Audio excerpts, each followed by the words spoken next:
Поранешен вработен во УБК и сведок за уништување на опрема, е вториот вработен во фирмата што за 6 месеци добила државни тендери во вредност од 9 милиони евра, обвинија денеска од СДСМ.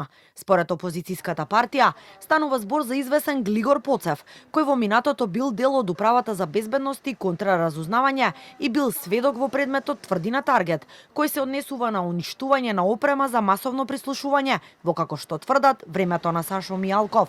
За СДСМ е загрижувачки што фирмата во која тој сега работи склучила рамковна спогодба со владата за софтверски лиценци за виртуелна платформа. Поцев, почитувани, бил сведок во случајот Таргет Тврдина за уништувањето на опремата за масовно прислушување, како вработен во управата за безбедност и контраразузнавање во периодот на Сашо Мијалков.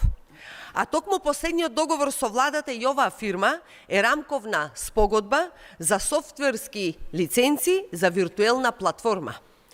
Како тоа лица, кои биле дел од разузнавачки структури, кои директно или индиректно се поврзани со процеси за уништување на опремата за прислушување, сега се пак во игра за милионски тендери за софтвери. СДСМ стигна до тоа дередже да држи пресови кој и каде е вработен во приватни компании и тоа да го представува за наводен скандал, реагираат од ВМРО-ДПМН.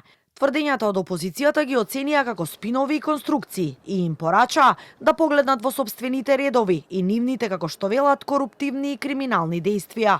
За да не биде скандал, СДС да појасни дали тој човек не треба да работи во таа фирма или не треба да работи никаде. Вчера тврдеа дека прво вработениот во споменатата фирма бил роднина на Дим Чарсовски и откако спинот им заврши на буниште, смислија нов спин за да се себе оправдаат.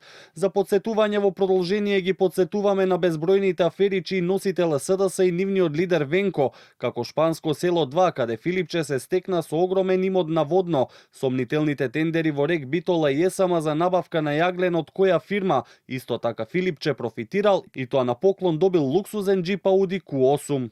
На вчерашната прва од најавените пресконференции, од СДСМ објавија дека фирмата Digital One, формирана во август лани со 20 вработени, од мај годинава досега добила 6 тендери вредни скоро 9 милиони евра, од кои 4 преку Генералниот секретаријат на владата.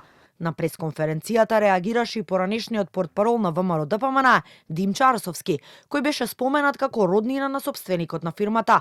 Тој негира било каква поврзаност со фирмата и побара јавно извинување, но од СДСМ му одговорија дека немаат таква намера.